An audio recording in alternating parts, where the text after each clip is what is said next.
Fechando a janela aqui, porque senão tá uma barulheira ali de cachorro latindo, senão daqui a pouco tá. Vocês não estão entendendo nada, nem eu. Bom, então hoje a gente dá continuidade ainda do Livro dos Espíritos, na parte da Lei do Progresso, né? E acho que eu vou sempre ir voltando com vocês no início aqui do nosso estudo a respeito da divisão, né? Do Livro dos Espíritos, né, entendendo ali a didática, a estrutura didática da terceira parte. Porque, assim, é um exercício que eu tenho feito comigo mesmo e que aí eu aproveito para fazer comigo enquanto eu faço com vocês. Porque é muito importante a gente ter em mente, sobretudo aí para quem gosta de se aprofundar, de estudar mais a doutrina, é muito importante a gente ter em mente a didática que Kardec constrói e a organização desse processo. Então, quando a gente vai construindo mentalmente isso, a gente vai criando essas conexões na nossa própria mente para poder ligar uma coisa na outra e até para transcender do Livro dos Espíritos, do Evangelho segundo o Espiritismo, para as outras obras subsidiárias. Então, essa conexão é muito importante a gente criar, e por isso eu tenho reforçado isso com vocês, porque tem um vídeo que depois vale a pena vocês procurarem no YouTube, que perguntam assim para o Haroldo, como estudar a doutrina espírita? Que é um videozinho curto, deve ser, sei lá, uns 5, 6 minutos. E ele fala que se ele pudesse dar uma dica para poder estudar a doutrina espírita, é não ficar preso apenas no livro, e especialmente em um livro só. É conseguir pegar uma temática e ir lançando mão de vários livros, em vários conceitos diferentes dentro ali da doutrina espírita, porque a gente amplia o nosso aspecto de entendimento e de conhecimento naquilo ali. E aí, quando a gente tem claro para nós o que, que é e como que Kardec organiza, fica fácil a gente perceber que existe uma lógica por detrás e fica mais fácil a gente acessar e ir lembrando onde que está cada coisa. Então, por exemplo, já vamos relembrar, na estrutura didática da terceira parte, que é justamente essa parte moral, Kardec ele divide o capítulo, né, a estrutura dos capítulos em três indagações. A primeira, o que é a lei moral, que foi o capítulo 1 que a gente estudou, que é da lei divino-natural. Depois, a segunda indagação que a gente está aqui, quais são as leis morais? Então, a partir do momento que a gente entende o que é a lei moral, a gente vai perguntar quais são elas. E essas quais são elas, ele vai do capítulo 2 até o capítulo 12, passando por todas as leis. Sendo que a gente está no capítulo 8, que é a lei do progresso. Esse capítulo 8, ele está dentro do conjunto dos nossos deveres do homem para com o próximo. Então, a gente sabe que temos os nossos deveres para com Deus, lei de adoração e lei de trabalho. Temos os nossos deveres para conosco mesmo, lei de reprodução, conservação e destruição. E aí, os nossos deveres do homem para com o próximo, lei de sociedade, progresso, igualdade e liberdade. Então, a gente está aí na lei de progresso. E depois a gente tem ali a lei de justiça, amor e caridade no capítulo 11, que vai resumir tudo isso. E lá a cereja do bolo, que eu sempre falo para vocês, que é como praticar as leis morais, que é o capítulo 12, né? Então, aí a gente fecha a estrutura da terceira parte. Então, é sempre bom a gente frisar e voltar nisso. Dentro da lei do progresso, hoje a gente vai para um subtópico, né? Semana passada a gente conversou a respeito da civilização, então tivemos essas questões aqui, das 790 até a 793, e hoje a gente vai para a parte da legislação. Não sei se tem algum advogado aí hoje que está acompanhando o estudo, não sei se tem ou não, e aí qualquer coisa fica à vontade também para, sobretudo, embasar, ajudar a gente a pensar, mas vocês vão ver que não tange diretamente, vamos dizer assim, a legislação específica de um país ou outro, mas trata da nossa legislação humana. Porque a gente sabe, né, e diretamente, vez ou outra, a gente conversa com as pessoas, né, sobretudo aquelas que são espiritualistas ou acreditam em Deus ou entendem até mesmo são espíritas, coloca sempre em consideração, né? Será que eu faço isso e lanço mão da legislação humana, ou será que é melhor deixar tudo para lá e deixar tudo na lei divina e eu vou seguir na minha vida? São dilemas que a gente vai encontrando ao longo da trajetória sobre como fazer, como conciliar isso tudo, né? Então, o Kardec ele vai perguntar aqui sobre o progresso da legislação humana. Então, lá na 794, ele pergunta assim: poderia a sociedade reger-se unicamente pelas leis naturais, sem o concurso das leis humanas? Então, as leis naturais foram aquelas que eu falei aqui agora para vocês, né? Que nossos deveres em relação a Deus, nossos deveres em relação a nós mesmos, reprodução, conservação, destruição, e os nossos deveres em relação ao próximo. Então, se a gente baseia toda a nossa organização enquanto sociedade somente pautada nas leis naturais, sem criar nenhum tipo de legislação humana, será que a sociedade conseguiria se reger assim, dessa forma? E aí os espíritos deixam muito claro, né? Poderia se todos as compreendessem bem. Se os homens quisessem praticar, elas bastariam. A sociedade, porém, tem as suas exigências. São-lhe necessárias leis especiais. Então, assim, as leis naturais, as leis divinas, bastariam para todos nós? Bastariam. E por que não basta? Né? Por que está nesse pretérito imperfeito? Porque se os homens as quisessem praticar, elas bastariam. E aí, nessa visão, a gente não precisa nem lançar a mão dos outros, né? Porque a gente olha assim, poxa, a pessoa está parada no lugar errado. É impressionante, né? No trânsito, às vezes a gente olha assim, o movimento do trânsito como um todo, sobretudo nos momentos que a gente está mais apressado, parece que as pessoas, quando ligam o pisca-alerta, criam um superpoder, né? Então, assim, todo mundo vai comportado ali, seguindo minimamente a legislação do trânsito. A partir do momento que a pessoa liga o pisca-alerta, eu acho que ela se sente no poder de poder fazer tudo, né? Aí para onde não pode parar, sobe na calçada, atrapalha a via toda, enfim. Então aí a gente pergunta, poxa, mas será que eu já não fui essa pessoa? Que às vezes a gente fala assim, não, mas é rapidinho, eu só vou parar ali, eu só vou estacionar, é só para eu descer, não vai demorar nada. E de fato, assim, se todos nós fôssemos colaborativos uns com os outros, a gente entende que essa paradinha só para a gente descer, uma hora a gente vai ter que esperar a outra pessoa descer, e uma hora vai ser a gente que vai precisar com que os outros esperem para que a gente desça. Então, essa colaboração mútua no mundo ideal funcionaria. E, consequentemente, todas as leis naturais bastariam para a gente. Só que a gente não quer praticar só as leis divinas. Porque hoje a gente sabe que quais são as grandes chagas da nossa sociedade que os espíritos nos apontam? O orgulho e o egoísmo. Então, baseado nisso, a gente sempre decide pautado naquilo que é de nosso interesse pessoal.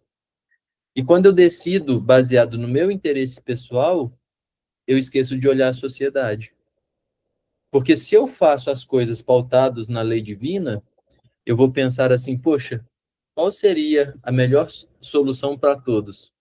Porque às vezes a melhor solução para todos pode ser contrária àquilo que eu quero, ao meu interesse pessoal. E aí, como é que eu vou agir mediante nisso? Porque às vezes eu posso estar com um problema em casa, posso estar necessitado de alguma coisa, que aquela situação vai me prejudicar mais do que tudo. Então, aí eu vou pensando, poxa, mas se eu fizer essa decisão, vai trazer um progresso para todo mundo? Será que essa decisão que eu tomar, mesmo que prejudique, vai ser mais igualitária? Eu estou falando aqui das leis divinas. Será que essa decisão, mesmo que eu tome, vai ser melhor para a conservação do ambiente onde eu estou inserido? Então, a gente não consegue, no nosso estágio evolutivo, de fato, organizar somente perante as leis divinas. Porque as nossas imperfeições ainda são gritantes. E aí os espíritos concluem dizendo, a sociedade, porém, tem as suas exigências. São-lhes necessárias leis especiais. Então, todos nós temos nossas demandas, e quando a gente analisa o globo como um todo, né, os países, a gente percebe que cada sociedade tem ali um tipo de organização, né? Então, cada um tem os seus costumes, cada um tem os seus trejeitos, tem a sua forma de organizar. Por exemplo, aqui no Brasil, dentro da lei, vamos dizer assim, é para um homem ter uma mulher e uma mulher ter um homem. Em tese era para o casamento é isso. Mas se a gente for lá para o Oriente, por exemplo, é normal o homem, em algumas culturas, ter duas, três, quatro, cinco mulheres. E para a legislação lá, é super tranquilo. Então, para a gente pensar na legislação humana, eu preciso pensar também sobre quando que a sociedade começa a se organizar enquanto sociedade. Então, a civilização, a primeira que a gente tem história, né, que a gente tem notícias, é a Mesopotâmia. Esse nome, né, Mesopotâmia, é porque ela fica justamente entre dois rios, que era o rio Tigre e o rio Eufrates. E é uma civilização que consta de 4.000 anos antes de Cristo até o século IV antes de Cristo.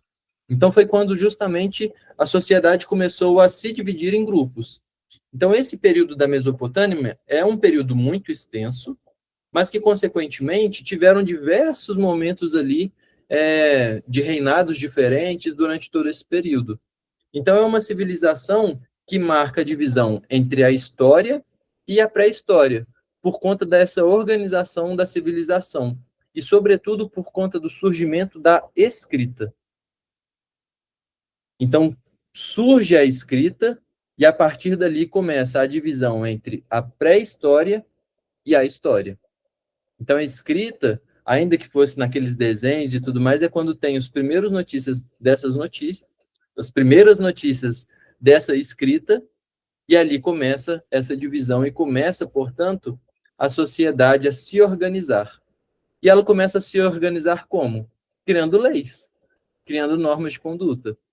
E uma dessas personalidades que vão se destacar lá na Mesopotâmia nesse período é o rei Hammurabi. O rei Hammurabi, ele que vai criar o Código de Hammurabi. E o código, ele é caracterizado pela lei de Talião, onde as punições, elas são proporcionais ao crime cometido. Então, são 282 leis. É a primeira organização que nós temos ali enquanto lei da nossa história. E aí, todas essas 282 leis, elas são relacionadas ali à propriedade, a escravo, a comércio, a adultério, a bruxaria, enfim. E as punições, elas variavam sempre de acordo com o acusado. Só que os nobres, eles tinham as maiores compensações. Então, a lei, ela variava de acordo com o poder da pessoa ou com o título que ela tinha.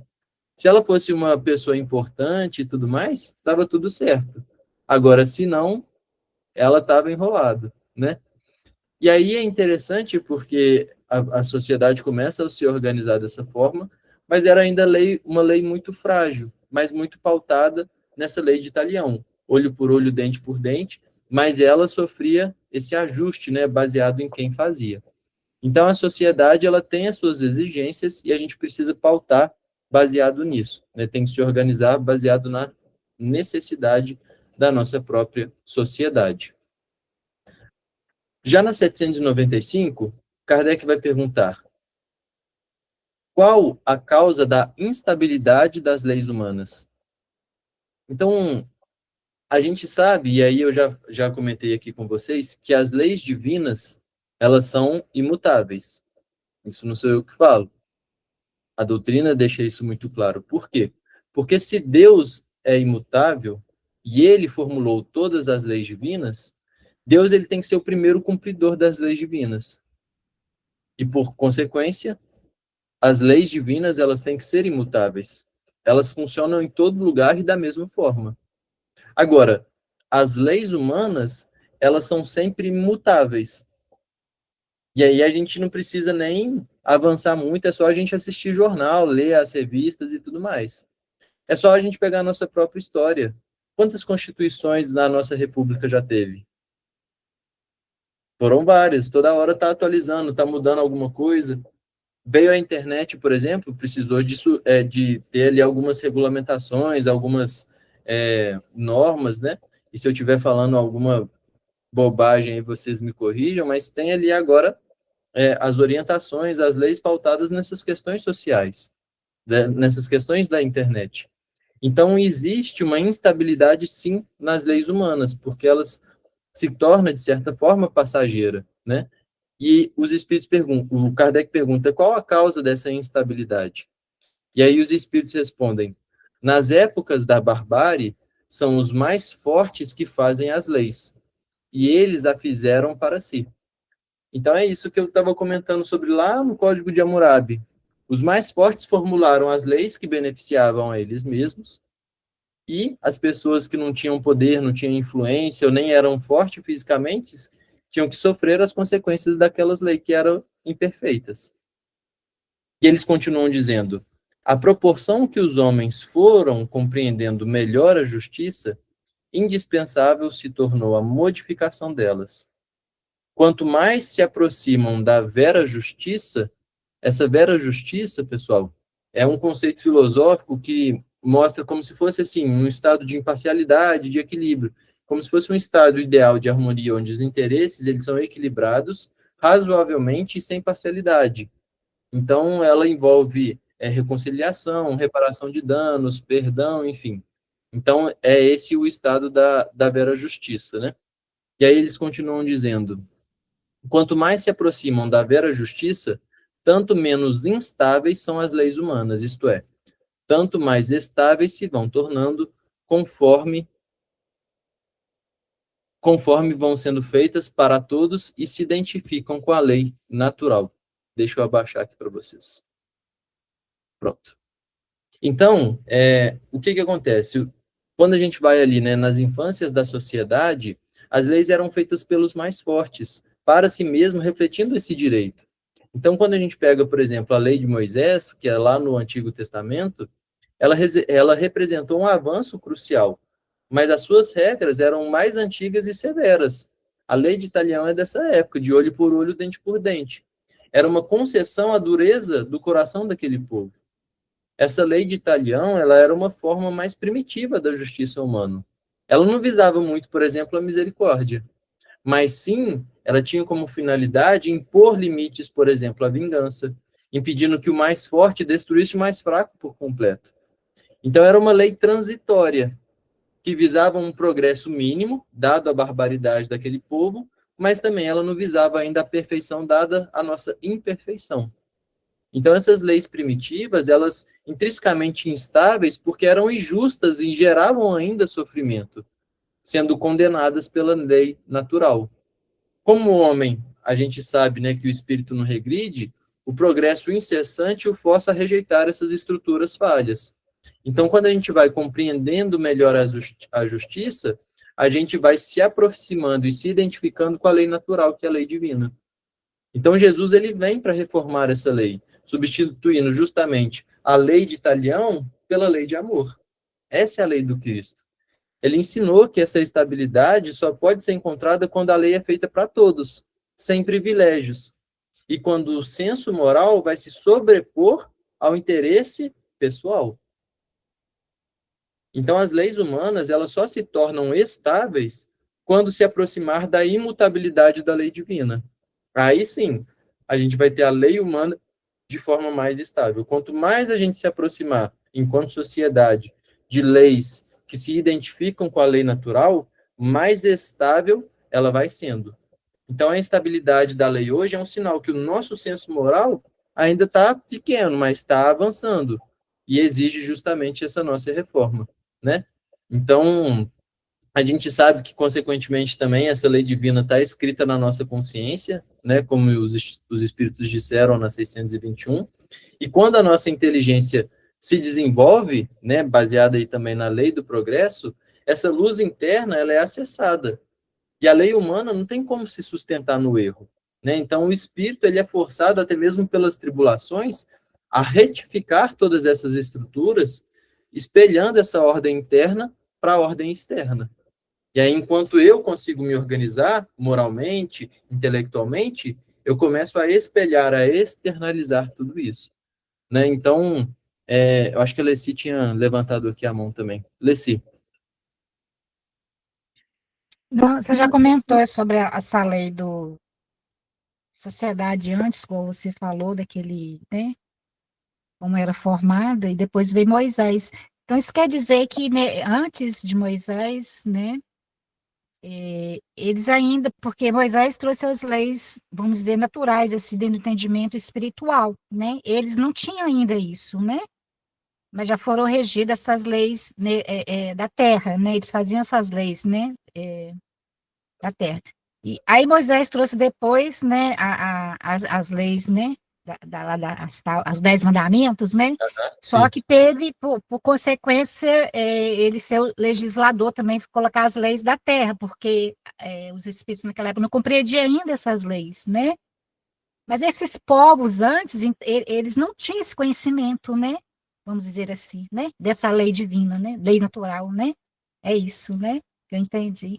E podemos entender também que essas leis legislativas, elas servem como muletas, né, para as pessoas, né, para corrigir os excessos, né, vamos dizer assim, né, podemos entender dessa forma, né, disciplinar, né, assim, né, para proteger os mais fracos, né, que hoje em dia ainda, né, devido à condição nossa ainda, né, de espírito imperfeito, né, isso, né?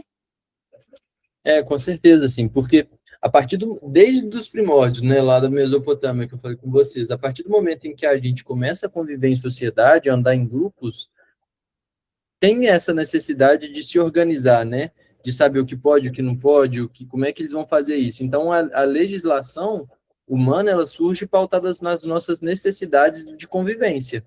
Só que, consequentemente, há 2.000 anos atrás, por exemplo, as necessidades da convivência e a nossa capacidade de interpretação, sobretudo da lei divina, era muito limitada. Então, essas leis humanas, elas eram muito imperfeitas e eram necessárias para suprir a nossa demanda naquele momento. A partir do momento em que nós vamos progredindo, que a inteligência vai progredindo, o globo vai se progredindo, nós vamos necessitando corrigir e melhorar as nossas leis. E aí elas vão cada vez mais se tornando imutáveis. Por quê? Porque a partir do momento em que elas começam a refletir um progresso moral e intelectual do homem, ela consequentemente começa a se identificar com a lei divina. E aí mais estável ela vai ficando. Então, quando a gente ainda é muito imperfeito, toda hora essa lei precisa atualizar, porque ela ainda é muito frágil. A partir do momento que a gente vai progredindo, ela vai se tornando mais estável. Então, a gente pode dizer, por exemplo, que as leis de um mundo de povos celestes e felizes, por exemplo, ela é praticamente a lei divina. Por quê? Porque já está num nível de evolução moral dos espíritos daquele planeta muito avançado.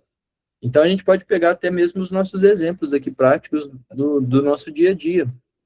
Por exemplo, as leis trabalhistas.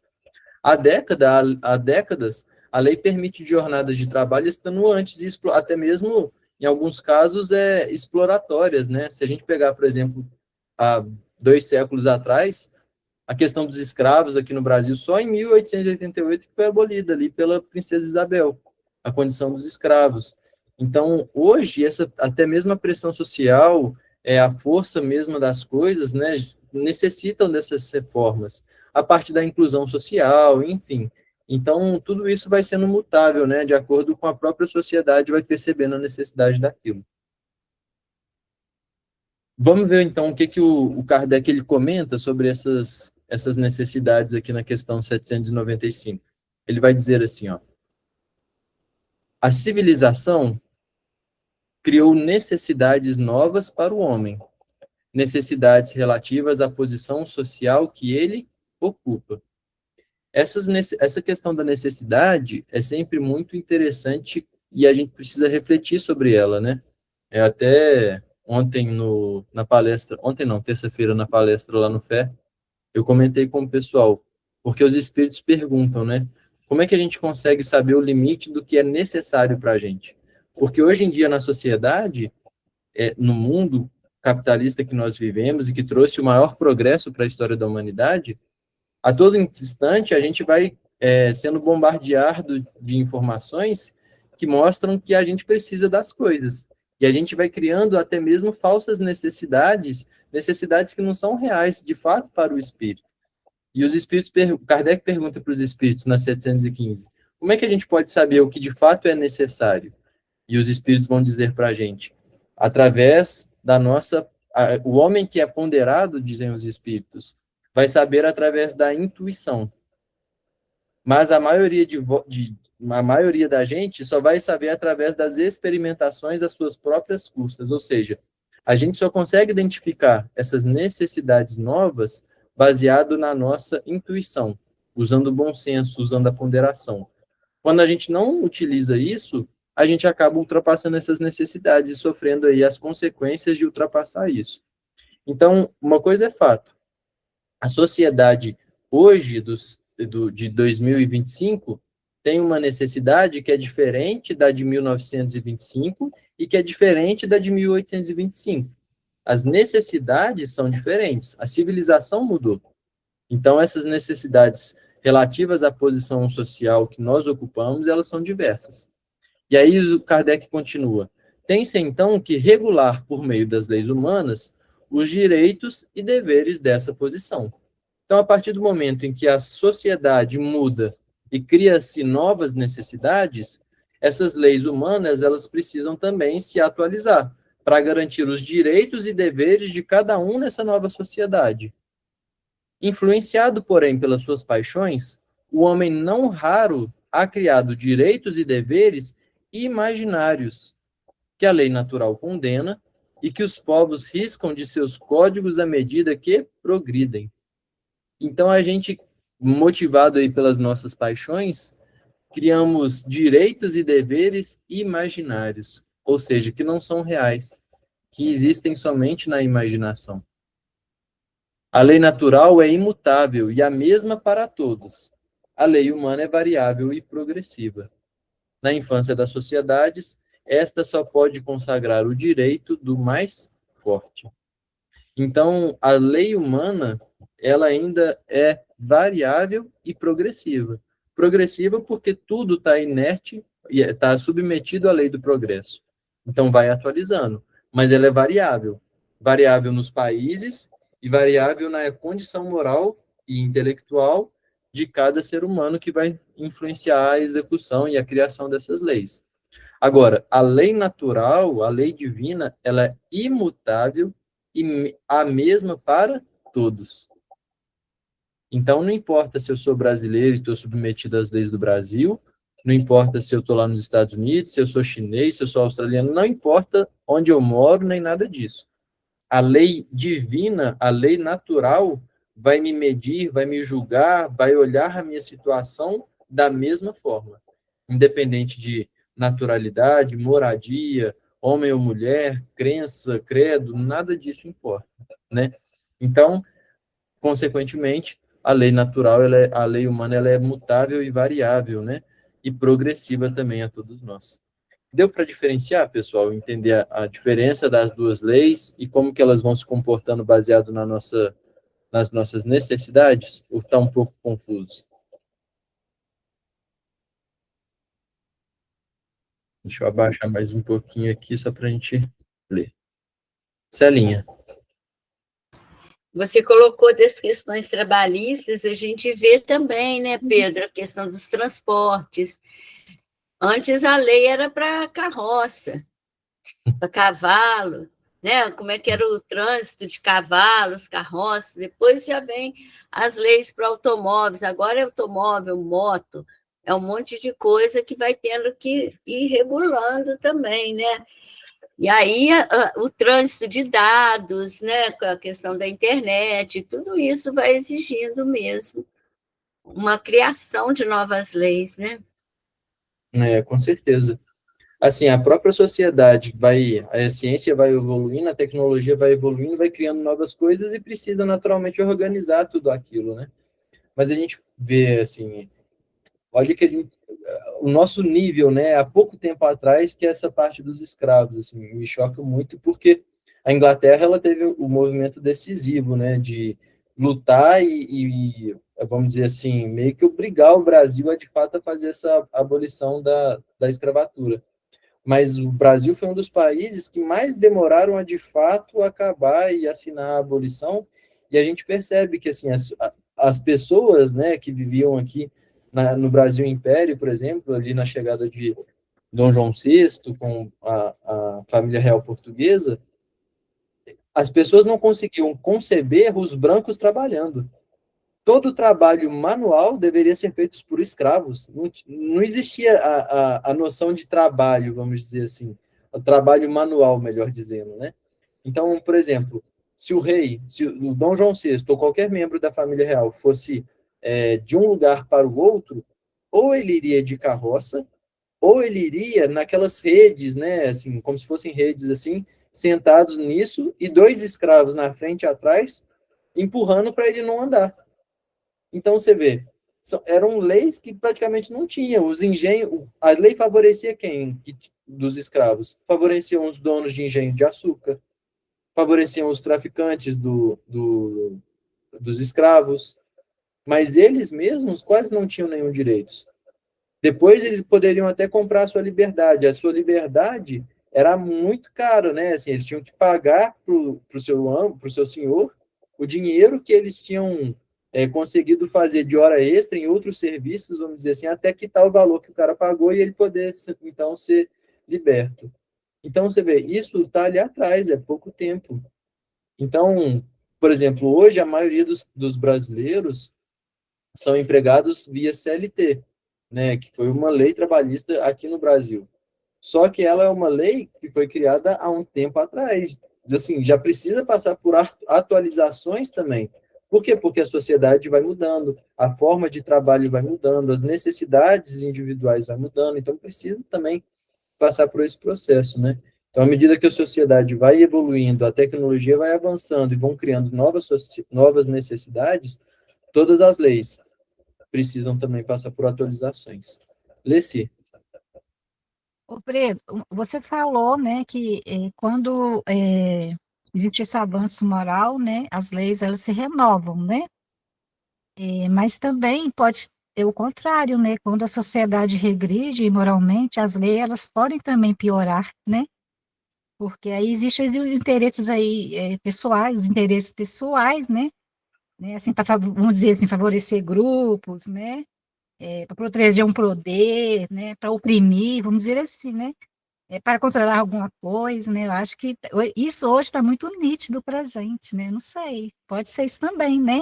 Devido ainda não ter essa questão da moral, né? Ela pode regredir também, eles, né?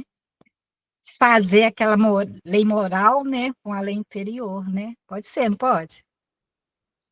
As leis humanas, elas podem sim regredir, porque as leis, elas são apenas reflexos daquilo que a sociedade escolheu, o que é diferente do espírito, né? O espírito, ele não regride, ele pode ficar estabilizado. Mas, por exemplo, se um grupo, vamos dizer assim, moralmente atrasados ou um pouco mais, menos evoluídos, vamos dizer assim, vai e formula questões ali para poder privilegiar, fazer qualquer coisa e conseguem impor aquilo ali, é um reflexo da moralidade deles, dos interesses pessoais que pode estar refletido naquilo ali e fazer vigência para um grupo, por exemplo, dentro de uma empresa ou para circunstâncias maiores. Então, essas leis humanas, elas vão refletir a qualidade moral e intelectual de quem está criando. Então, ela vai refletir os seus interesses ou vai estar defendendo uma população, enfim. Então, as leis vão sempre refletir a capacidade moral e intelectual de quem as cria. Então, por isso que a gente precisa ter sempre muito cuidado, muito bom senso, não só, né, no quesito de eleições, né, ano que vem vai ter presidente, governador e por aí vai, mas também nos locais onde a gente frequenta, porque, assim, o nosso prédio tem leis ali que regulam o que a gente pode fazer, o que não pode fazer, como que deve se portar, por onde que eu tenho que ir com o meu cachorro, por onde que eu devo descartar o meu lixo, ou seja, ali tem uma norma de conduta, tem umas leis que eu preciso, enquanto morador do prédio, seguir para a convivência e o bem-estar de todos. Agora, se chega uma pessoa e muda toda essa lei porque só quer se privilegiar, sei lá, vou dar um exemplo bárbaro, todo mundo tem que descer com lixo e descartar lá na garagem 3. Mas eu que moro aqui na cobertura e sou o síndico que estou formulando as leis, o meu eu vou deixar aqui no cantinho, que o zelador tem a obrigação de vir e descer com o meu lixo. Um exemplo bobo. Mas é uma lei que o cara pode colocar, se for aprovado, vai seguir aquilo ali. Ou seja, pode ser considerado, vamos dizer assim, um regresso? Pode ser. Uma exploração do zelador? Pode ser. Mas é só um exemplo para a gente poder tirar do micro e conseguir exemplificar para várias questões do nosso dia a dia. Né? Mercedes. Ô Pedro, você está falando de trânsito aí também? É interessante que em Campos do Jordão não há semáforos. As pessoas se respeitam, sabe? É bem bacana que a coisa funciona. Isso quer dizer que eles estão um pouco mais evoluídos que a gente, né? Com certeza, nesse quesito, sim, porque já são princípios de boa educação, né? Eu me lembro a primeira vez que eu fui em Gramado, assim, eu fiquei em choque, porque eu colocava o pé na faixa de pedestre, não importava o que fosse. Já era assim, todo mundo parava para a gente poder atravessar. Agora, a gente consegue avaliar as pessoas moralmente por conta disso? Não, mas pode ser um indício? Pode, sem dúvida, né? Assim, é só a gente pensar, a gente gostaria de viver numa sociedade assim? Se a gente fosse atravessar, né, ou se no semáforo não precisasse de semáforo, porque todos se respeitam, um dá preferência para o outro, pode ser? Pode ser. Agora, por outro lado também, a gente tem que pensar assim, sei lá, você pega uma São Paulo da vida, será que teria condições de uma avenida lá super movimentada funcionar sem o semáforo? Provavelmente não, né? Por causa do fluxo intenso de carros, às vezes teria mais atropelamento, teria mais estresse para todo mundo, enfim.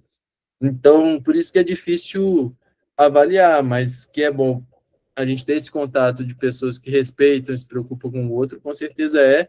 E isso é um valor que reflete algo que a gente deve fazer. Porque Jesus, a todo instante, ele serviu. Ele deixou as outras pessoas, né? Aquele mandamento maior de fazer aos outros aquilo que a gente gostaria que fizesse. Então, é um exemplo que reflete essa vontade do mestre, né? Rita.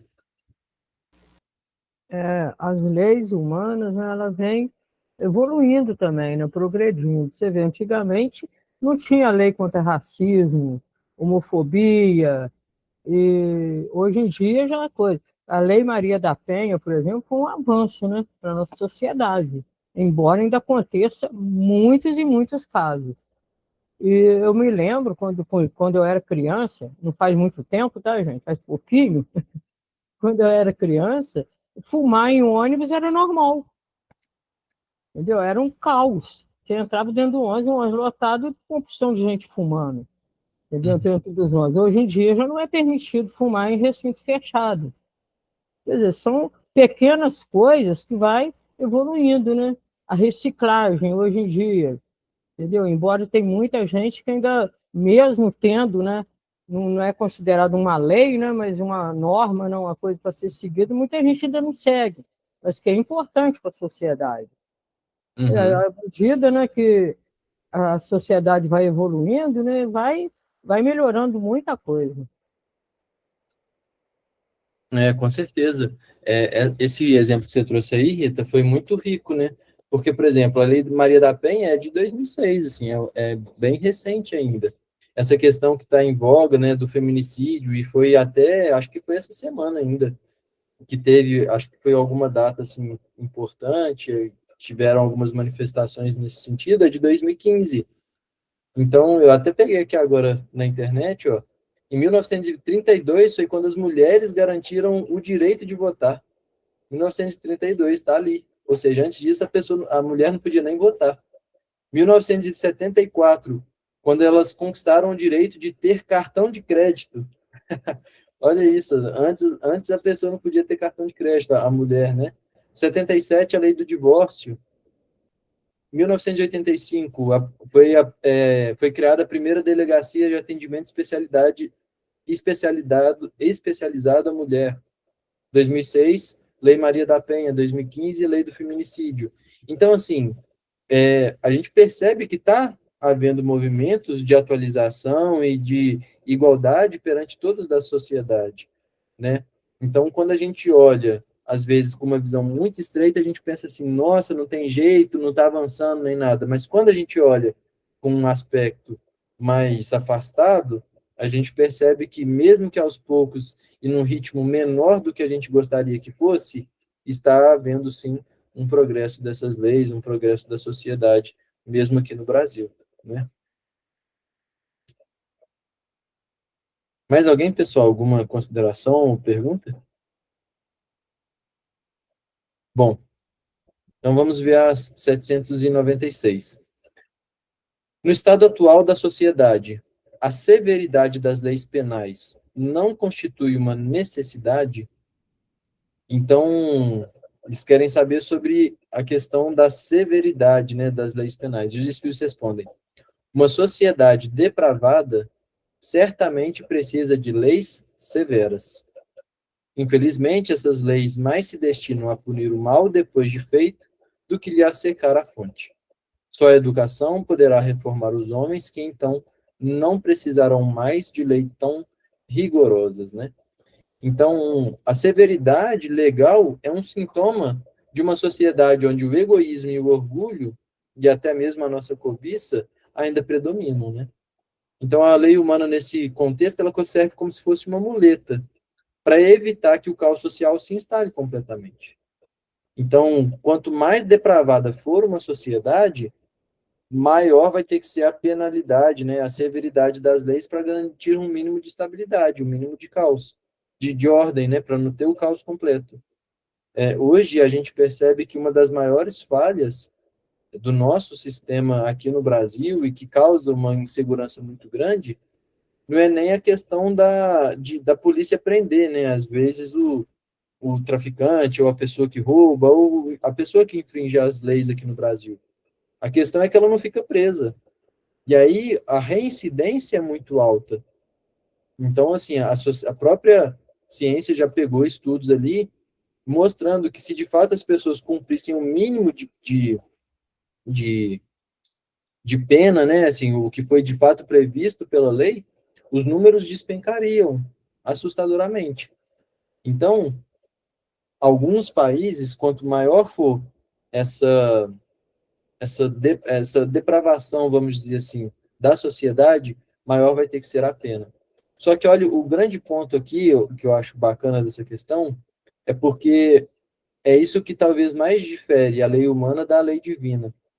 Porque é o ponto em que ele fala que só a educação poderá reformar os homens, que então não precisarão mais de leis tão rigorosas, né? Então, nós precisamos perceber que o grande erro que a gente só foca no efeito, né? Então, o crime, ele é o efeito de um atraso moral, de um desequilíbrio entre a inteligência e o nosso senso moral. Então, quando a gente pune o ato criminoso, e tem, obviamente, que punir, mas quando eu puno esse ato criminoso, mas eu não trato a causa daquele ato, do porquê que ele fez aquilo, se eu não vou na raiz da origem do problema, é um método ineficaz, é paliativo, né? Não vai surtir efeito por um tempo, mas não vai resolver de fato em si o problema. É o mesmo que tratar os sintomas de uma doença, mas recusar ir lá e causar e curar o que de fato causa a enfermidade, né? Então, Jesus, por exemplo, ele critica aquela mentalidade de olho por olho, dente por dente. Mas ele focava o quê? Na retribuição exata. Então, ele propõe a lei de amor, ele propõe a questão do perdão, ele propõe toda a parte da reabilitação. Então, essa severidade excessiva, ao fechar as portas para a integração, para o arrependimento, para a educação daquele indivíduo, impede o cumprimento da lei de justiça, amor e misericórdia de Deus. Né? Então, só a educação poderá reformar os homens, que então não precisarão mais de leis tão rigorosas, né? Então, é óbvio que não é apenas só da instrução e da educação intelectual, mas, sobretudo, a educação moral, né? Então, aí sim a gente vai estar caminhando para essa lei divina tão importante. Leci. Então, assim, é bacana, né, Pedro, você falando isso, aí a gente lembra desses outros países aí, né, que lá a pena de morte, né, onde Pena de que, morte. né, as consequências que nós vamos ter aí com esses espíritos, né, futuramente, vamos dizer assim, né, que a gente sabe que é isso, né, porque, igual você falou, né, essa severidade aí é só uma contenção, né, ela não é um método de reforma íntima, igual você falou, né, Exato. e como nós ainda estamos espírito ainda muito egoísta, né? Então vai por esse lado também, né? Né? De agredir o outro, né? De educar o outro com essa severidade, né? Então assim é muito importante, né, esse entendimento, né? Que hoje falta ainda, né? Vamos dizer assim, nesses povos aí. Com certeza. E assim, foi bom você ter tocado nessa questão da pena de morte, porque às vezes a gente não é que confunde, vocês vão entender o que eu quero dizer. Mas é porque nós, enquanto seres humanos, assim, a gente tem opinião para tudo, né? E podem haver pessoas que são espíritas e que, por alguma razão, defendem, por exemplo, a pena de morte. Mas é a mesma coisa que eu falar que eu torço para o Flamengo e para o Fluminense, assim. Não combina, não casa uma coisa com a outra. Por quê? Porque eu não posso me dizer espírita, uma pessoa que acredita, que estuda, se dedica, que abraça essa causa espírita, se é a favor da pena de morte. Porque a gente sabe que não resolve, agrava a situação, que matar por matar não vai resolver nada, não mudou nada. Então, não combina essas coisas. E aí a gente precisa ter claro isso, esses posicionamentos. Não para dar a nossa opinião pessoal, mas para mostrar o que a sociedade, o que a doutrina espírita entende sobre o assunto. Então, a doutrina espírita entende que a morte, ela não é a solução. Então, qual que é a solução? Aqui está mostrando, por exemplo, que uma sociedade depravada certamente precisa de leis severas. Então, se eu tenho uma pessoa que, em alguns países, poderiam ser condenadas, por exemplo, à pena de morte, eu, enquanto espírito, o que eu posso defender? Eu vou defender uma lei severa para que a pessoa fique ali, tenha uma severidade na lei, mas que não seja a morte e que vá além, que ela receba também uma oportunidade de arrependimento, de educação, de desenvolvimento de faculdades, que enquanto ela estiver no sistema prisional, ela possa absorver e usar daqueles recursos, né? Então, esse discernimento a gente precisa ter e é muito, muito importante. Celinha. A gente observa bem que ele coloca que as leis precisam ser severas e que o mal deve ser punido pela raiz e não pelas, quer dizer, não pelas consequências, e menos pelas consequências, que a gente fica criando leis e punições em cima das consequências. Infelizmente, é que ele fala, né? Essas leis mais se destinam a punir o mal depois de feito. Na verdade, as leis severas, elas deveriam ser, quando a sociedade é depravada, para impedir, né, que o mal seja feito. Uhum. Muito mais do que para punir. É isso que a gente ainda não sabe fazer. A gente sempre está olhando o mal depois de feito. Né? Então, é a prevenção, as leis de prevenção que elas têm que ser severas. Aí só mais uma palavrinha dentro do que a Celinha falou, né, Pedro?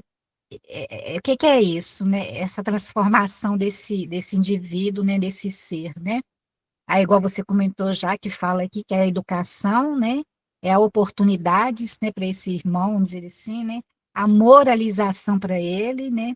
Exemplo, espiritualidade, amor, compreensão das leis naturais. Então, assim, eu estou lendo isso aqui, uma reflexão muito bacana que tem um livrinho aqui que fala sobre isso, né? Então, que, igual eu falei, essa severidade tem que caber dentro disso, né? De tentar levar isso a essa pessoa, né? Que está equivocada no erro, né? Mostrando o outro lado da moeda, né? Não é sendo severo, igual a pena de morte, vai morrer, pronto, acabou. Não é isso, né? A gente sabe que, de fato, assim, o caminho é a educação. Isso não é novidade para a gente nem para ninguém, né? A gente sabe de fato disso. Mas, por exemplo, quando a gente pega algumas situações, como acontece lá no Rio de Janeiro, locais onde há a questão das barricadas e que o tráfego tomou conta. O que acontece? A partir do momento em que uma pessoa, né, lá do Comando Vermelho, das organizações criminosas, colocam uma barricada sinalizando que dali para lá é território, vamos dizer assim, dos traficantes, significa que a partir daquele território para dentro, as leis humanas praticamente já não funcionam. Então imagina só, se eu estou em casa sofrendo estou batendo na minha mulher e ela precisa ligar para a polícia para falar assim, olha, estou sofrendo uma agressão aqui, preciso de ajuda, a polícia não consegue ir lá. Olha que situação. A pessoa não consegue comprar um gás de fora, tem que comprar o gás que é muito mais caro.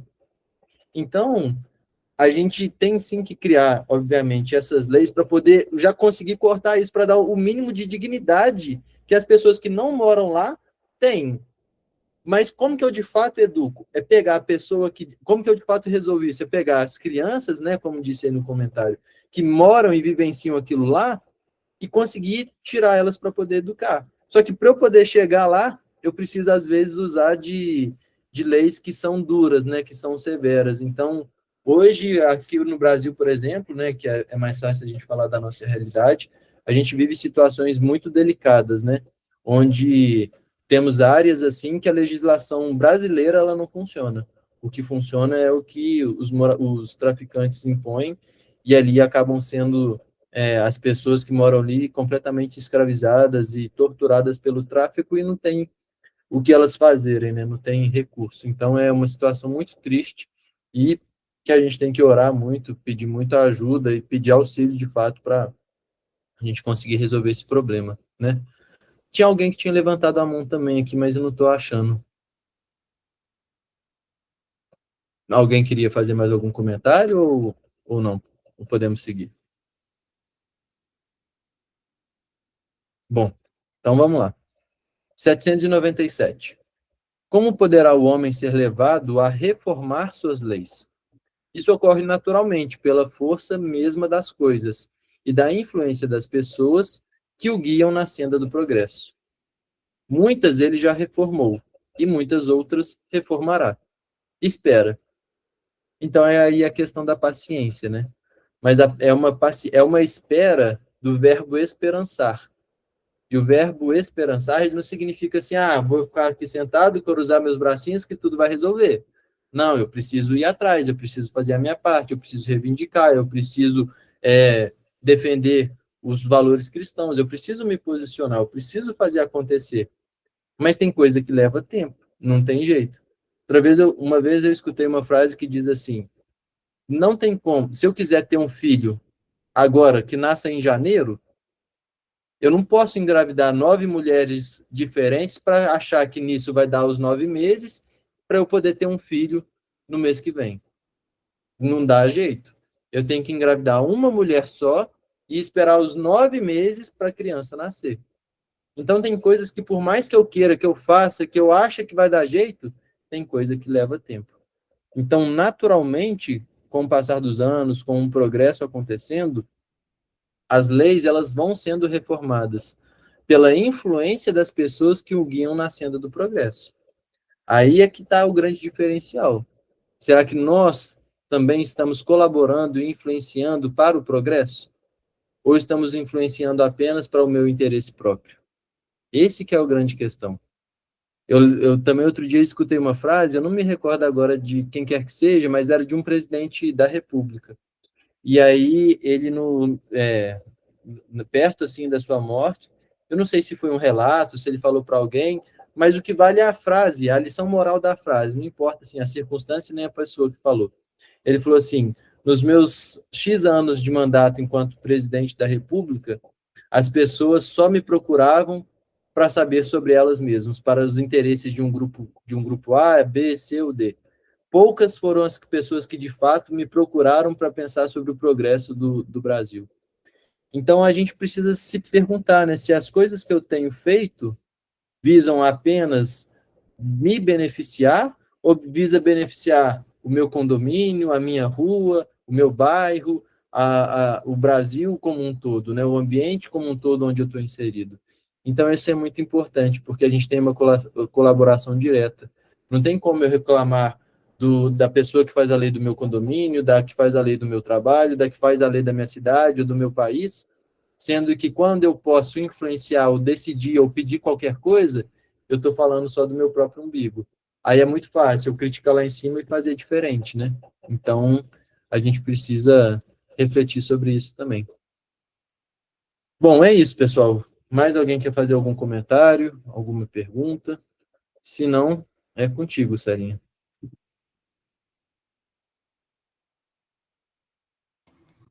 Ô Pedro, muito obrigada. Você mexeu com uma necessidade de reflexão de todos nós, né? Não só